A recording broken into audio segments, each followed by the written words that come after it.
Welcome to the Speak Your Way to Cash podcast, a podcast where we teach speakers how to land paid speaking engagements and corporate contracts. Each week, we deliver high-quality content that teaches you how to level up your speaking business. Be sure to join the Speak Your Way to Cash Facebook group after having your mind blown by this information-filled episode. Now, here's your host, Ashley Kirkwood, lawyer and professional speaker. This is the Speak Your Way to Cash podcast. Hey guys, how are you? I'm so excited. This is Ashley Kirkwood with the Speak Your Way to Cash podcast. I'm so excited to have you guys here. I'm going to be interviewing my special guest, Michelle. She'll be joining us in just a minute. And we're going to be chatting about her speaking career, how it's grown, what she's done differently, and how she's enjoyed being in the Speak Your Way to Cash community. But first, while we let you guys come in and get on, what I'll do is I will share with you guys the Speak Your Way to Cash commercial for those of you who have not seen it. If you don't know what I'm talking about, where have you been? Speak Your Way to Cash is hosting its 6th event in November, which is where I'm going to be teaching you guys how to land paid speaking engagements and develop your 5 or 6 figure corporate speaking contract. So let's see. Oh, it looks like Michelle is back. Okay, awesome. So we have Michelle back, so I won't delay any longer. We will just jump right in. So Michelle, let everyone know who you are, what you do, and how you came to know about Speak Your Way to Cash. Well, hello, Ashley. Thank you. Good afternoon. Hello, everybody. It's Michelle Green-Rodgers here. My name is also known as, I should say, they call me the nurse boss. So registered nurse by trade, but the last 5 years I've worked as an entrepreneur, and I found my way diving into coaching, speaking, writing, which is my signature program where I help nurses just wrap up what they do, what they love. And a part of that is speaking. So I came to you to find out how could I magnify my voice, and you've been awesome to help me do that. Amazing. And in terms of, I know you have a lot of different things going on, healthcare professional, speaker, coach as well, nurse boss, you host events, which I've seen that look fabulous. I've seen your client wins. You have a magazine. What's the name of your magazine? Yep. Color of Wellness. Okay, that's what I thought. And it has beautiful covers. Okay, so you have all these different things going on. Where were you in your speaking business prior to working with me at Speak Your Way to Cash? Yeah, I had just kind of, I'll say before 2020, before COVID, we should say pre-COVID, really where I thought I was on the path to greatness to be this huge speaker, but COVID happened. So back at that point, I was doing workshops of my own. I was speaking at nurse conferences because it was a trend to have nurse entrepreneurs come and tell how they got into entrepreneurship. And a big part of that was speaking. It was really my marketing tool. So being able to speak at conferences and then speaking at colleges. I've spoken at Florida State a numerous amount of times. And so I was just kind of getting started. I was really excited, and COVID happened. And then I had to pivot. I had to shift because it just, of course, as you know, was not the same. The opportunities, dried up because of we're not able to do in-person events. And so I connected with you because I wanted to find out how could I take my voice into the corporate world. Absolutely. And that makes a lot of sense. And I think there are a lot of people watching who maybe abandoned some of their speaking dreams when COVID happened, and because no one really knew what was going to happen. I remember when COVID first hit, I was like, okay, I was pregnant. So I kind of heard about it, but I was planning my baby shower for March 28th. That was going to be my baby shower. And I kept telling my mom, like, Mom, we need to move this baby shower up. I do not want to be 8.5 months pregnant at some shower talking about, sure, let's take a picture. Like, I was so adamant about moving it up. They ain't listen. They did not move it up. And of course, my shower got canceled. And I kept hearing a little bit about COVID. I was like, what is this thing? Because I remember it not being something that we knew about. Like, okay, well, some people are getting sick. Was it like the flu? Is it a cold? I mean, what's happening? And then I almost felt like it was overnight that things were like, nope, this is big deal. Everybody got to stay in their house. And I'm like, wait, what? Like, all of my college clients called and canceled. We probably lost like $30,000 in contracts overnight, it felt. And I was just like, man, this is deep. Like, what are we going to do? And I remember having a choice to make, like, am I going to stop, or am I going to continue, but position differently? What was going through your mind when COVID first hit as it relates to your business? How did you decide that you weren't going to quit? Because I think for a lot of people, they maybe made the decision of like, this is it. This is the sign that I should not be doing this. I should not be speaking. Wow, that's a wonderful question, because I think we all can remember like the moment when you knew you were in this place when it happened. So for me, I was, again, pre-COVID, have been going through this period where I was doing these book launches. I was helping nurses become authors, discover what it meant to be a self-published author. And we would always have a May gathering, because Nurses Week is during May. And so we were planning our 4th annual. So it just gotten bigger and bigger. Started as a brunch, then it moved and was going to be like my first conference. So it was pretty big. Well, little did I know that COVID was happening, and I had to cancel that event. So yeah, I lost all those sponsorships. That was my really big moneymaker for the year. And so it really was a chance for me to step back and say, what's next? Like, what do I do? Because I think I'd always wanted to grow from the book self-publishing realm into the magazine. So it was a perfect time for me to do that. And I found my way. So that was one pivot that I made. I canceled that event, of course, and then said, how could we still have an event, but maybe smaller? Because that big one I was not feeling was really stressful. So I pivoted into the small, what you saw, just a retreat model where the members could let's just meet and have our time. So pivot into that. And then I think, at that point is when I knew it was okay to keep going, because the members wanted what was next. They always like, what's next, Michelle? Well, how are you growing? Let's keep doing this, what we're doing. And we love what you're doing. And then at the same time, it was a chance for me to take what they're doing and spotlight them in the magazine. So it all kind of fed off of each other and share with the world. For me, the mission, it was more out of COVID, I'll tell you that. Before, to make a long story short, with the magazine, it really met a number of needs from Black nurses having a platform. I didn't feel like we had one, our voice. We work so hard in healthcare, but who listens to us? So I wanted something outside of the hospital to share Black nurses. I love that. But also, yeah. The second part of the mission is my background was insurance. I was an insurance nurse 20 years. So looking at data, claims data, how much money we were being spent, and was always a big thing with zip codes. And so that's why one of my taglines is, this is wellness beyond zip codes, because now we can penetrate every zip code with the magazine and not just have certain zip codes that don't have access to healthcare because of most times socioeconomic concerns. So I love that. Yes, thank you. So it's a much bigger mission, much bigger than me. We still have a lot of things I want to do with that whole platform. But I think because of COVID, it actually helped birth the next best thing for my brand. Yeah, I think for some people, there are certain circumstances that fuel creativity, because it's not like I thought like, man, what was going to happen? But I never thought like, all right, this is it. You know what I mean? like it is over. You know what I'm saying? And I think that the way that you were able to look at the circumstances, that the hand that we were all dealt in 2020, 2021, and figure out, what am I going to do in order to continue creating opportunities for my community and generating revenue for myself, is really important. So let's talk pre-Speak Your Way to Cash. How were you getting speaking clients at that point? What were you doing to get those speaking clients? And then I want to talk a little bit about that journey and how we've evolved that over the years. Yeah. So a few different ways, like pitching myself to conferences. So I was on a subscriber list to different conferences, and specifically following the conferences, which were, again, nursing. What were they doing? What were they looking for? And I was looking for innovation, entrepreneurship. And I did land a few of those. So, it was a really great experience to be able to talk about the next thing with nurses. Or, like I mentioned, pitching myself to universities, which I landed the opportunity to speak at Florida State. And that had to do with branding. And nurses don't really consider themselves as a brand. But I think the more we dig into social media, every nurse is a brand, because not only what you do, the way you carry yourself, the way you take care of each one of your patients, that reflects your personal brand, but it also is connected to a bigger brand, which is who you work for. So that university.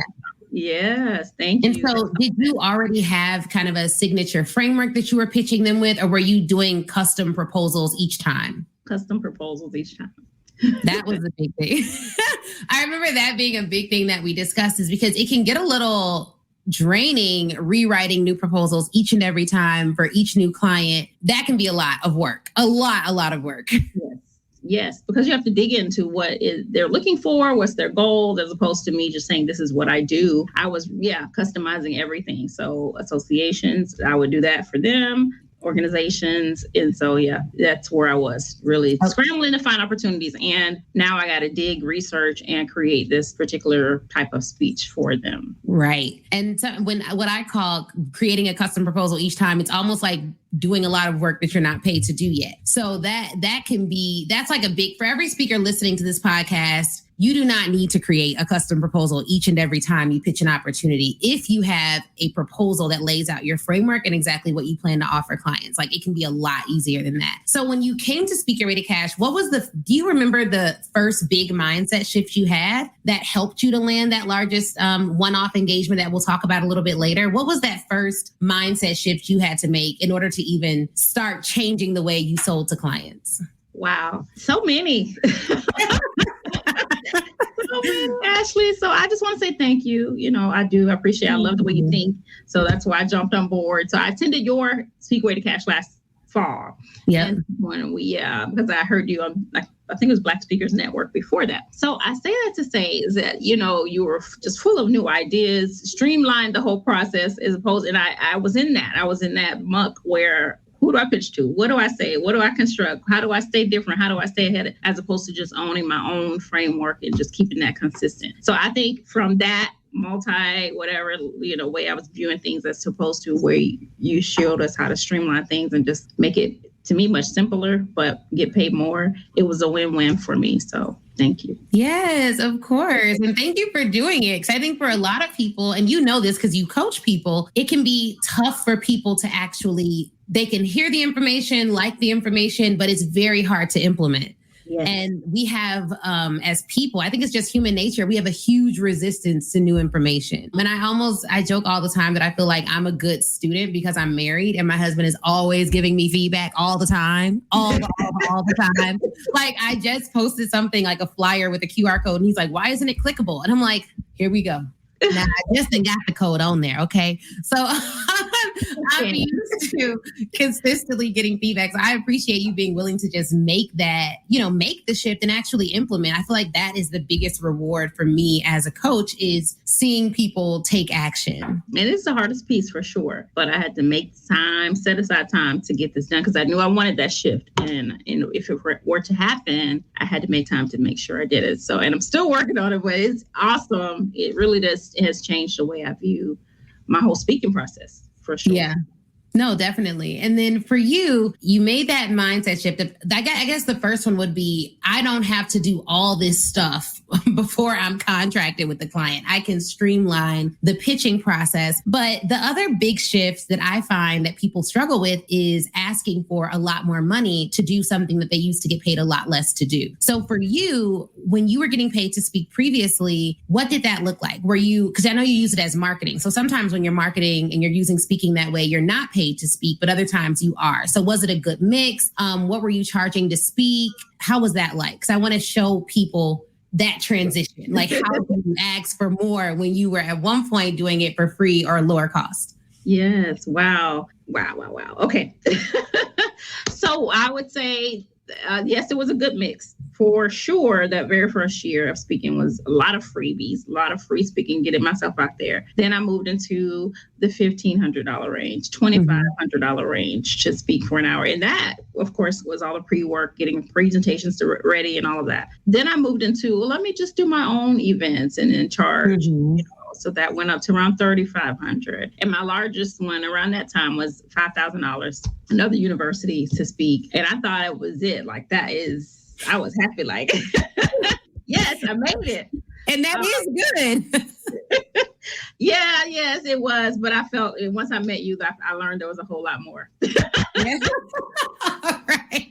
Right. For people out there who are like, man, Michelle, you're winning. I love to get a little 5K, a little 25K.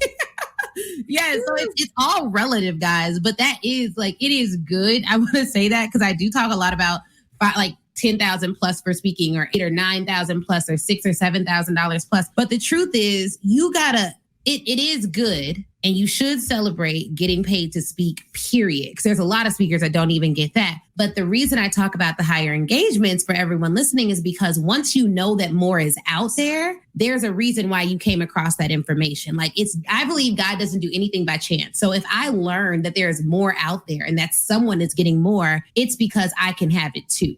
Like I say this thing like God doesn't tease me. So it's good. But now that you know there's more out there, absolutely, that can be your new standard. Absolutely. Absolutely. And it is. So now we start at 10. So I'm grateful. I'm grateful. Oh, start at 10. It's so empowering to hear that, especially because Michelle, we're sisters. Okay. Like we're Black women in America. And so for us to be out in the world serving mega corporations and charging premium rates because we provide a really good transformation, it's just, to me, it's so justified and it's justice. Absolutely. Oh, justice. I like that.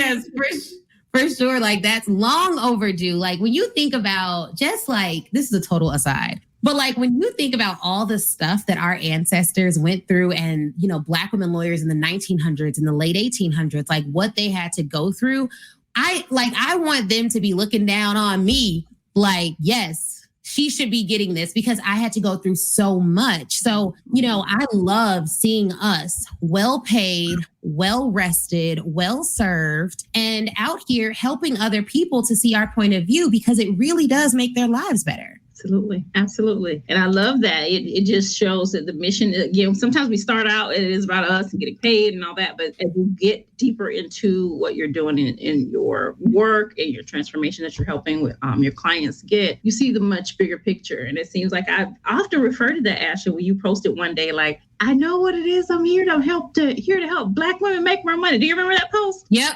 Like a few months ago, but I always it sits in the back of my mind like you saw it and it was a revelation. And so that's how I feel when it comes to not just my brand, but now helping, the people that I serve see that type of thing as well. So if you look at my post today, I have one that I'm like, we're starting at 10 cases. Yeah. Yeah.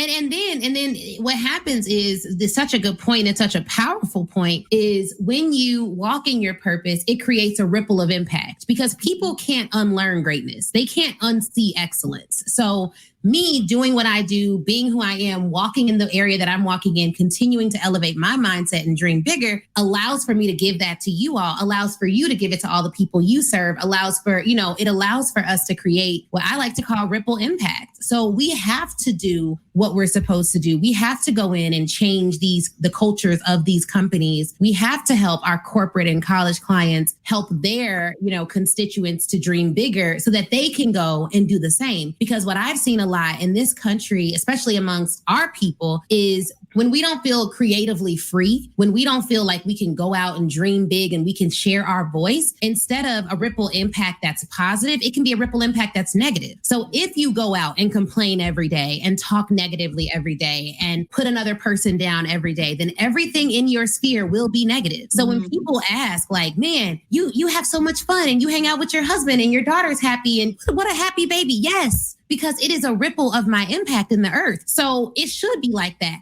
And if you want to know how you can change your life, how you can create a better impact, look at what ripples you're putting into the earth. Are you always negative? Are you always sad? Are you always complaining? Because that will create an impact too. It just won't be the one that you want. So I think that's important for people to know. Like, this is not about making money one time from my bank account or your bank account. Like, this is about shifting the culture of generations. This is about way more than some little money, because it's still just little money in the grand scheme of things. Like, there are like trillionaires and billionaires. Like, come on, we asking 10, 20K for, come on, like, this is not, and I'm not about to play games with people about it either. Like, if there's an organization that wants me to speak, yes, it is going to cost you $25,000. Like, that is the starting rate. So no, I'm not really worth it. And I just feel like, as sisters, I love it. All the stuff we've been through, Michelle. Absolutely. Like, yes, at minimum, they're going to pay us because we're not their employees. Like, we're coming in as vendors. We have companies that we run and employees that we pay. So yes, there are rates for that. Quick question. will you let me coach you for 3 days? Look, I know that it will be life-changing. I have seen it with my own eyes. So I want you to join me at Speak Your Way to Cash Live 2021, November 4th through the 6th. It's a hybrid event and it's our 6th one, okay? I'm not trying these strategies out on you all. I'll be teaching you what you need to land 5- and 6-figure corporate speaking contracts, grow your speaking business, sell to large and medium-sized corporations as well as colleges, and get the press that you need to start getting some of those inbound inquiries that everyone wants. We'll cover pitching. We'll cover press. We'll cover assembling your proposal and proposal writing. We'll make sure that we also cover how to deliver a rock-solid speech, develop your framework, and guess what, guys? If you've attended in the past, this year is 100% new content, same focus, all right? So I want you to join me there. And if you get a VIP ticket, you can meet me live. We will be live and in person in Chicago, Illinois. And so come on in. We have various safety protocols to keep everyone safe, but it's going to be one of the best investments you make in your life. And our reviews tell us that is a 100% truth. All right. So if you want to come, just go to speakyourwaytocash.com/event. Speakyourwaytocash.com/event, because I want to coach you for 3 days and help you to start speaking your way to cash. Talk to you soon, guys. Let's get back to this episode. But girl, now you done got me on a tangent. It's important. It's a part of the journey. Yeah, like you said, it's an important piece because as we grow and learn, like this is impactful. And so that's why I just wanted to take that moment to tell you thank you, because I do. It is some sort of way connected in the back of my brain when I think of that post even from months ago. And it's because of that reason as you now begin to affect your family and other people's legacies as a result of it. So yeah, it's 100%. So how was it for you? Because I want to talk a little bit about fear for people who are listening who are like, okay, so Michelle went from sometimes free when marketing to $2,500 to $5,000 to $10K is the new starting rate. And there's some in between of there, I'm sure. But how were you when you first asked for more for that one-off speech? What was the fear that came up that you had to like work through, and how did you do it? Wow. You know, I will keep saying that my word has been long overdue, quote unquote. Mm-hmm. I just felt like it was my time. So yes, I was fearful, but I felt like you said, we've been through so much. Well, I had been so much. And that's why a lot of us venture into entrepreneurship, because we've been through so much. So I let the pain of the past fuel me, I guess. Come on. Come on. Yeah, let it fuel me. Pain of the past. Yes. You know what? This is long overdue. This is the price. Yes. I love that. So the pain of your past almost pushed you into your future. And I just love that you said that, because there are people listening, or there are people watching, regardless of, race or gender or orientation, who are like, most of us who've worked in any company or worked for any job remember how we felt when a manager or a superior came in and talked down to us, or belittled us, or made us feel small, or pushed our ideas aside. Like, we all know how that feels. And the only way you get out of that and take your power back is by pushing through to ask for more. And so you were able to do that. That's such a big thing, Michelle. I don't know if you realize how big of a thing that is, because there are people who never do that. They accept what's given to them and they keep their mouth closed. I know. My mother was one of them, and my mother's my wife. My mother is my wife. So all that I do is for her. I haven't told you my story, but I'll keep it quick. I lost my mother in 2015. So the next year I started my own business, but she had served as long as I can remember as a certified nurse's assistant. 1 year of registered nursing program, never completed it. And we would always tease. She'd say, "Oh, you're just a nurse. I can do what you do with my eyes closed," that type of thing. But I know she never met her goal. She never met her dream. She always said, "I wish I would have finished that last year." So everything I do, I said, as long as I live, I'm going to help those nurses meet their dreams. Like, Mom did get hers, but if I can help anyone else meet theirs who does nursing specifically, then I'm here to do it, because I didn't see that person out here when I started. I was looking for someone like me to help me. I couldn't find that person. So I created her. Wow. That is so powerful. And it's so powerful because there are so many people watching who look at you and who look at me and they'll say like, man, I could do what they do, but they don't do it. You know what I'm saying? They don't do it. And like, they're like, well, I could just Google this or I could just do that. And like, it is so much easier and it's so much more safe to say what you could do. It's a lot more dangerous to actually do it. But what I love about you seeing your mom go through that is you were able to take the courage that she had to become a CNA and become a nurse. So for all of you with children, you have a really amazing opportunity to go as far as you can go because your kids can come and start off where you left off. So I love what your mom did for you is because she gave you courage, whether she knew it or not, she gave you the courage to do what you're doing. So for all the parents listening, it's even more critical. That's why I mean, people love hearing about the money our clients make, which is why we'll say like, oh, our client landed this. I got a 6-figure contract. Our client landed that. But I think that what's more important, what the mature people are looking for and what the mature people are listening for is like, how are the lives of the people you work with? How do their lives change? Because that's way more important. How does their mindset change? How do they think differently? So I love the story that you shared about your mom because she gave you the courage to do what you do now. And you're giving so many other women courage to do what they're doing now. But for all the parents out there, like make sure you go as far as you can go so that your kids can start from where you left off for sure. Absolutely. Absolutely. And I think it goes back, the fear, I'm going to say it, the fear of investing in yourself. That's the problem. Is that that's the big problem. Yeah. And that comes through the poverty mindset. And I grew up in poverty. We lived in the projects as long as I can remember. So a part of me, again, took that pain, put it into my future. Like this is not going to happen to my children. But at the same time, what is my legacy going to be? What am I going to leave her to carry the mantle, so to speak? But I could only take myself so far. And once I hit a brick wall, I knew you got to find someone to help you get to the next level. You're not able to do it. And so many people think you can or can just Google it, but you won't. You can't. And there's power in investing in yourself because guess what? You're going to turn around and ask someone to invest in your whatever you're doing once you get yourself going. And so how is that going to play out? Really, the energy is just not there because you didn't invest in yourself. So I think that is a whole powerful thing in itself.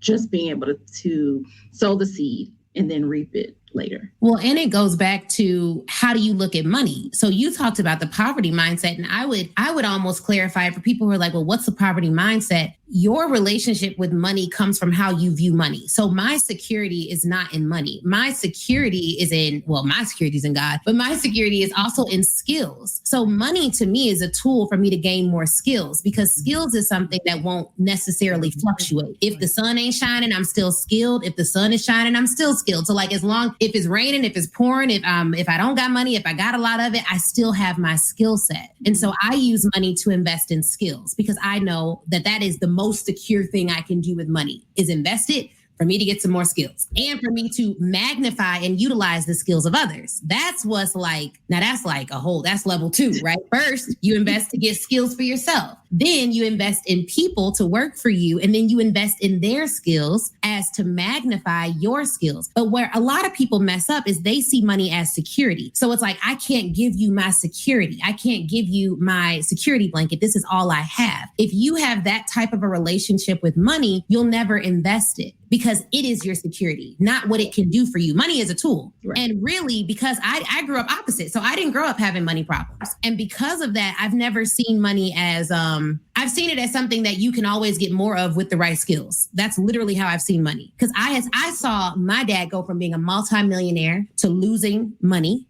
to getting it all back. Why? Because he had the skill. What skill did he have? Sales skills. So for me, in my mind, it's like, all right, let me invest everything I can to learn how to sell. Let me get skills. And he would tell me, you need to work for people who are the best in the business. You don't need to work for them forever, but you need to work for them long enough to learn the skill. We don't have a proper relationship with money because we view it as security versus as a tool to get us skills. That is where we need to focus. People have to view money properly. If you don't, you holding on to it thinking it's money held on to does nothing for you. Exactly.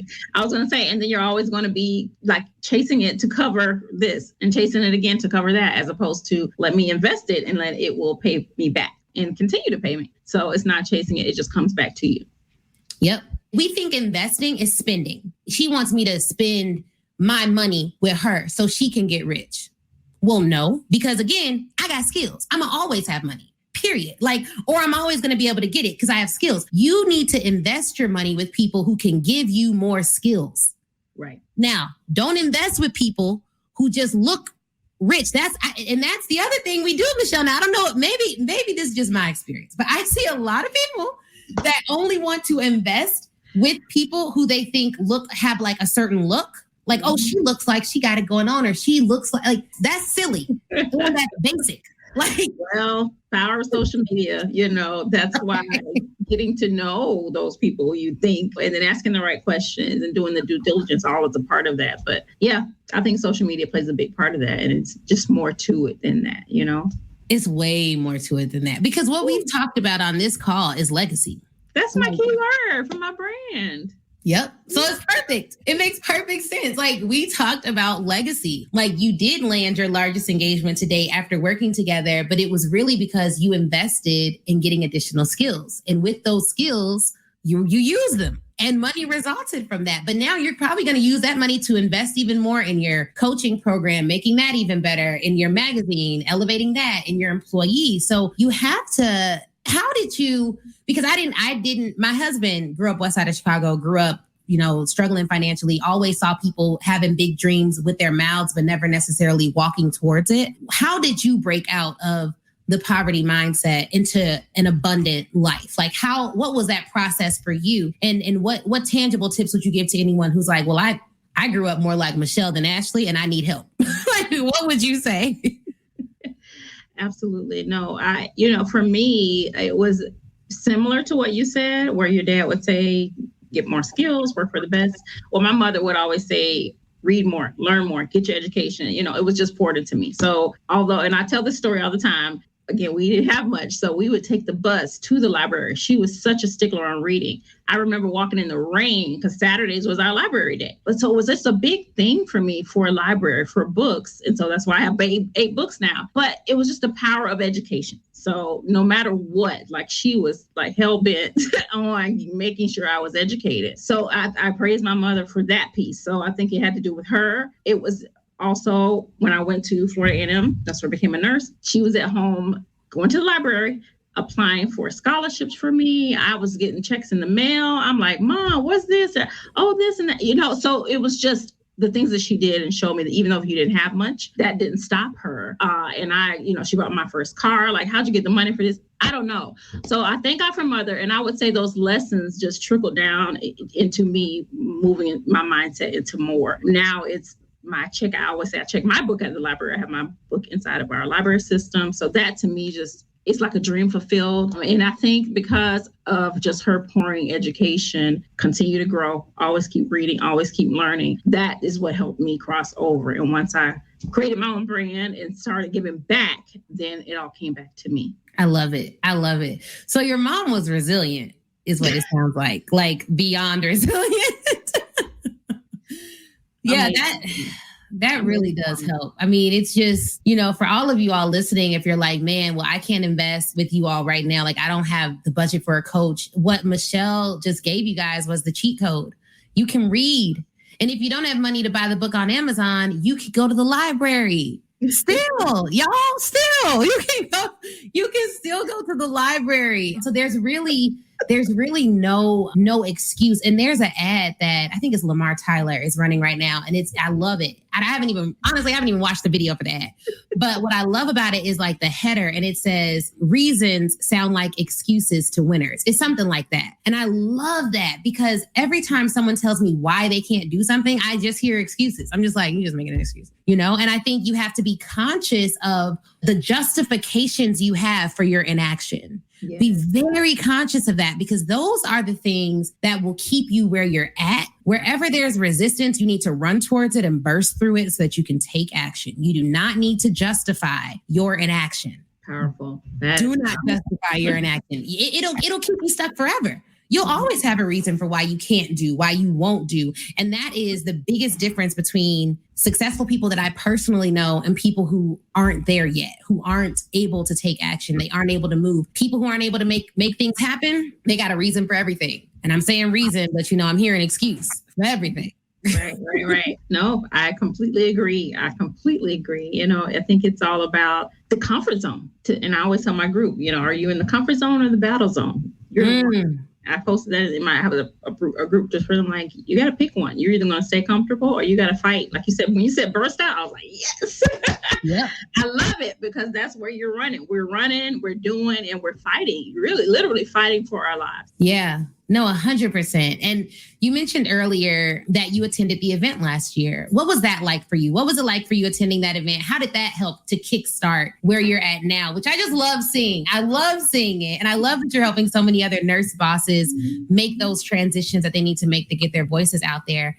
But how was the event for you? Because that was your first experience getting some coaching and advice from me in a consistent basis. Yeah, no, absolutely. I again, just loved your energy, just was attracted to your brand, everything you were talking about. So I was like, I got to go. I just got to experience this and learn more because yes, I have been doing with nurses for 4 years. And I think I told you, like, I'm already doing this on B2C, but I want to do this to B2B for me, not necessarily what I was doing, but I really wanted to just personally see, can I grow and help, my brand in a bigger way? Can I move this in B2B? And so that's what I was able to learn from you, is how to pitch myself, how to have the stellar proposal. And I don't have to keep doing all the research and going back and forth with all the meetings that don't, the unfruitful meetings. Ashley's like, just cut it out. And so had it not been for that, I'd still be doing that. I was just, let's meet again. No, I cut that out. And I think it's just made a big impact on that side of my brand. So I'm looking forward to still growing. But yes, I've had some wins on that, and I thank you for it. Absolutely. So for the speaker who's listening to this or watching right now, who's like, well, I've never been to one of her events. I know it's coming up in November. I don't have my ticket yet. Who would you recommend to attend? Wow. I think this event is for the action takers, of course. I think if it's a voice that's inside of you that you want the world to hear, we always hear that about speakers, but more so you want a trusted, a tried system or a way that you get work done. I think that's what I was looking for, is like, how can I methodically and systematically do this without scrambling and looking all over the place. So I think for the speakers, a lot of speakers get stuck. They hit a ceiling, they hit a wall. They tried all these things. I think your event is to eliminate all that. Like, don't keep trying all of these things. Let me show you a trusted way, a proven way, this method of getting paid more and getting the contracts and having just a easy, not so easy, it's not easy at all, but a pathway that's established and proven to help you get there. I think that was my biggest takeaway. Absolutely. Okay, awesome. Well, I appreciate that. Like, guys, come to the event. If you want to get paid to speak, you want to land large corporate contracts, you want the system that Michelle talked about, you want results, and you're an action taker. I love that you put that in there. Because that is really who we want. Like, people who are like, look, I've tried these other things. I do the work, but I don't know what work to do. That's who I really, really, really want to see there. And people, even if you're like, man, I'm a little bit scared, I don't know if I would ask for $100,000 on a call with a client. I'm not sure if I would do that. I just listened to a sales call with a member of our academy, and she submitted it for critique. And she literally was on the call like, yes, it's going to be about $100,000. And I asked her, I was like, you don't have, I was like, you could send a proposal and let them know like a starting range. She was like, you know what? I could have done that, but I had to say it. I had to say it was $100,000. I had to hear myself asking for $100,000 for my services to a company. And I had to do it so that I could prove to myself that I would do it if I knew how. And because I knew how, I just had to get it out there and I had to say it. And literally that was a bigger win than anything else, than any of the money she's made in the program. It was like, for her, saying it out loud to a potential client and starting the relationship with them knowing that's how she's coming was like beyond powerful. And so if you're listening to this and you've never asked for $50,000 from one client, you've never asked for $100,000 from one client because you haven't known how to do it or who to ask, then you need to be at this event, because that's the type of stuff that we're talking about. And these are legacy clients. Like, these are not individuals who will get coaching from you 1 year and maybe never talk to you again the next year. No, these are companies that have been around for hundreds of years that you could potentially serve for hundreds of years too. Like, our companies don't have to die with us, y'all. We could set them up such that they are fueled by those types of institutions, and then we could sell them and or have a transition plan. So we go and retire, but a CEO continues to run the company. And corporate clients are the reason for a lot of times, or for a lot of service-based businesses, they're how you scale. Like, you have large institutional clients that can pay you and fuel you paying employees and growing your business. And that can happen for you. I think that's what I want you all to get out of all of that, is like, it can happen for you. It is happening for Michelle. It's happening for other members of our programs. It's happening for other people who've attended this event. And I want that for you. Love it. Love it. Love it. I can't even speak it any clearer, because that's really it. That's the gist of it, the whole matter. And that legacy piece you just spoke of, that's like a diamond. Yes. And I know, because you work with people, so you have to overcome some of the mindset stuff too, but I have to break that down. Like, you do know these large accounting firms, these large law firms that you see, they're built on the backs of large corporate clients. Like, that is how they got to that point. That is the starting place for building a mega brand, is having humongous clients that will be around for decades, or centuries rather. So I'm glad that you've made that transition, Michelle. I love what you shared about your mom, and you shared your heart with us today. I didn't know what we would talk about specifically, but I love that we talked about all of that. How can people get in touch with you? And if there's a nurse boss listening that wants to be connected to your community, where should he or she go? Yes, no, thank you again for the opportunity, Ashley. I appreciate it. They can find me online. Michelle Rhodes Online is the best and easiest way, because it houses all of our brands and magazine as well, Color Wellness Magazine, and it'll direct you to the Nurse Entrepreneur group. So yeah, you can find me at Michelle Rhodes Online. Love it. Love it. Love it. Please do reach out to Michelle, hit her up. If you are someone who's interested in growing your business, and you're a nurse and you want to speak right and be an author, let her know. Slide in her DMs. I'm sure she won't mind. Let her know for sure. All right, guys. Thank you so much for joining the Speak Your Way to Cash podcast. Really appreciate it. Hope to see you at the event in November. You can get your tickets at speakyourwaytocash.com/event. And the final day to get your early bird tickets will be the end of July. So if you're listening to this after that, you can still attend the event, but you will have to get the current pricing. So you miss out on some of the early bird bonuses, but just go to speakyourwaytocash.com/event, and I will see you. I'll see you guys there. All right. Wasn't that interview amazing? If you're anything like me, you have pages full of notes. But here's the thing. Before you head out, I want you to go to facebook.com and join the Speak Your Way to Cash Facebook group. That is where I am. That's where a ton of other speakers are, a ton of other people who listen to the show. We all congregate there and chat. And it's 100% free. Now, if you're ready to take your speaking career to the next level, I have 2 ways for you to do that. One, you can go to ashleynicolekirkwood.com/SYWTC live replay and pick up the live replay. That training is 7 modules, chock full of information. It's crazy. Go over there, read all about it. Or if you want a more personal experience, you already know that you want to be a speaker. You're ready to fully commit, and you want someone to walk you through it and save you tons of time Googling and doing it on your own, then book a VIP day with me. You can go to ashleynicolekirkwood.com, scroll down until you see the VIP day section, and get more information on that there. All right. Thank you guys again for watching. Please do not forget to leave us a review. That is how we keep this train rolling and get some of the best speakers in the world to get on this show. So please, please, please leave a review. Shoot me a message on Facebook or Instagram, and Facebook in the Speak Your Way to Cash group, Instagram at the Ashley Nicole Show. And I'd be more than happy to chat with you and say hi. All right, y'all have an awesome, awesome day.